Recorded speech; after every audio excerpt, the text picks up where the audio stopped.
اعوذ باللہ من الشیطان الرجیم بسم اللہ الرحمن الرحیم۔ ہم سورہ بقرہ میں منافقین کا ذکر کر رہے ہیں، منافقین کا ذکر جاری ہے۔ تو پہلی آیت میں جو کہ منافقین ایمان والوں سے ملتے تھے تو کہتے تھے کہ ہم تو ان کا مذاق اڑا رہے ہوتے ہیں کہ جب ان سے ملتے ہیں اور کہتے ہیں ہم ایمان لائے۔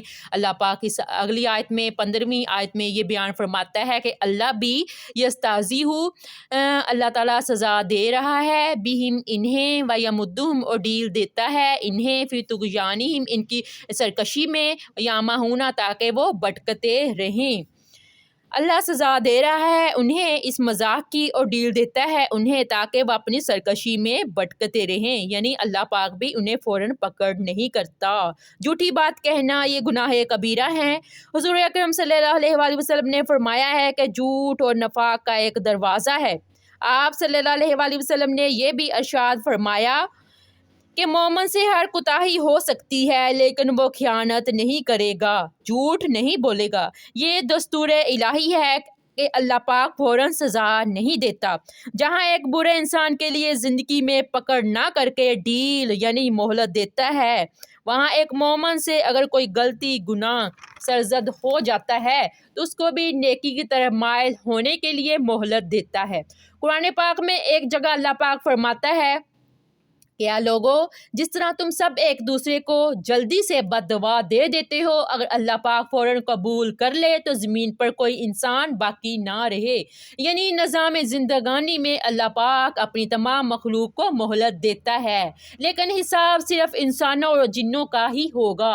ہم سب لوگ بڑی ہی تمنا کرتے ہیں کہ برے انسان کو اس کی برائی کی سزا فوراً مل جائے اور ہمیں سکون کی زندگی میسر ہو جائے، لیکن ایسا نہیں ہوتا۔ کبھی برے انسان کو سزا مل جاتی ہے، کبھی اسے ڈیل دے دی جاتی ہے۔ ہر چیز کے دو پہلو ہوا کرتے ہیں۔ جہاں برا انسان منافق ہماری زندگی، ہماری سانسوں میں گھٹن کا باعث بنتا ہے، وہی گھٹن، وہی تکلیف کا رخ اللہ پاک کی طرف کریں اور اللہ پاک سے مدد مانگے۔ اس سچائی کو دل و جان سے تسلیم کر لیں کہ اللہ پاک سے زیادہ ہمیں کوئی پیار نہیں کرتا۔ دوسروں کی منافقت اسی وجہ سے ہوتی ہے کہ ہمارے دل میں ایک درد پیدا ہو اور ہم اپنے رب کو یاد کریں۔ منافق ہی تو ایسے انسان ہوتے ہیں جو اچھے اور سیدھے سادے انسانوں کو خدا کی سچی یاد عطا کرنے میں مدد دیتے ہیں، اور دنیا کی فناحت کا احساس دلانے والے بھی منافق ہی ہوتے ہیں، لیکن یہ خود اس احساس سے محروم ہوتے ہیں۔ جیسے وہ ہمیشہ اس دنیا میں رہیں گے، تبھی تو وہ دوسروں کا حق مارتے ہیں اور دوسرے لوگوں کو تکلیف دیتے ہیں۔ اس آیت سے اللہ پاک کا قانون ہمارے لیے واضح ہو گیا کہ اللہ پاک کی سزا کے مختلف طریقے ہیں۔ کبھی وہ ڈیل دے کر سزا دیتا ہے اور کبھی کسی مومن کی غلطی پر پکڑ کر کے اس کی اصلاح کرتا ہے۔ یقین جانیے لمحہ بہ لمحہ گزرتا وقت جہاں ایک مومن کو غور و فکر کی دعوت دیتا ہے، اس کے لیے عبرت کا باعث بنتا ہے، وہاں ایک منافق کے لیے بھی سفید ہوتے بال، اس کی بڑھتی عمر، بیماریوں سے بھی اس کی فطرت نہیں بدلتی۔ جہاں ایک طرف ایک انسان مرا ہوتا ہے، جنازہ ہوتا ہے، وہاں اس کی مرگ پر آنے والے